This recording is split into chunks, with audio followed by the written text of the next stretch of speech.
The Jewish community and leaders of the Jewish community here are very disappointed because Bibi didn't spend time with them or have a meeting with them to kind of discuss or outline the reasons why he wants to carry out the reforms of Israel's judiciary, particularly the Supreme Court that has caused these massive, great protests.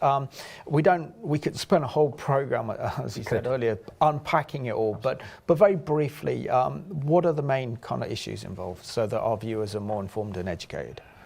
At the end of the day, it begins with when the state was formed in 1948. There is actually no constitution, not like you have in the States.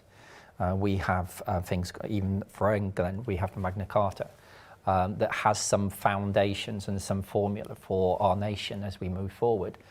But in Israel, because they have no constitution, it really is up to the judges to make the decisions on behalf of the state of Israel. And what's begun to happen is that they're not being voted in. They're voting in themselves. The judges are voting who they want themselves. And so therefore, politically, they can actually swing either way that they choose. So if you have, for instance, people who are left of centre, then they can vote in judges that are left and centre so that they can then oppose everything that the elected members can do. It's like they've got more power than the elected members of Parliament at the moment. And to be honest, all the parties want to see a reform of the judicial system, all of them. Even the previous government were talking about reforming the judicial system because it is out of sync. So we have that on one side. We have a religious scenario as well going on. And we have ultra-Orthodox Jews who are wanting to bring their orthodoxy within the judicial system. And so therefore they are wanting, because we are, or Israel have a right-wing government at the moment, they are in a position where they can influence and they want to influence the judicial system. So things like the law they tried to pass a couple of weeks ago regarding Christians not, if anybody talks about Jesus, anybody talks about, conversion or anything like that, they could be thrown into jail.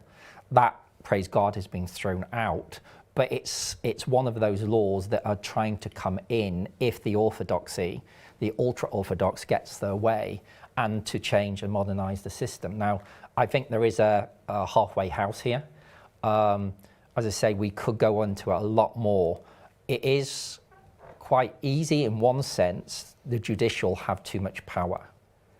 But what is beginning to happen is the ultra-Orthodox are trying to swing it the other way. And the normal Israeli is very, very concerned because they see that if it swings too far to the right, then some of their freedoms will be eroded. And that, to be honest, is why people are on the street. Because Joe Public are afraid that their freedoms, they can do really what they want on a Friday, a Sabbath. They do recognise the feasts and they honour the feasts, that the ultra-Orthodox, and they recognise that. However, they like their freedoms and they believe that their freedoms are being eroded if the Parliament get their way and ultra-Orthodox get their say in these things. Good analysis, well done. You did very well there unpacking that, Jonathan, thank you. And Sam, we are approaching Israel's 75th anniversary as a modern state. Share with us how exciting it is that the British government has signed an agreement called the 2030 Roadmap with Israel to deepen technological ties, economic ties, security ties with Israel that actually involves a £20 million a joint funding project and investment by both nations in technology and innovation. Yes, Simon, very extremely important, I would say. Again, I would say, in the report, is the fulfillment of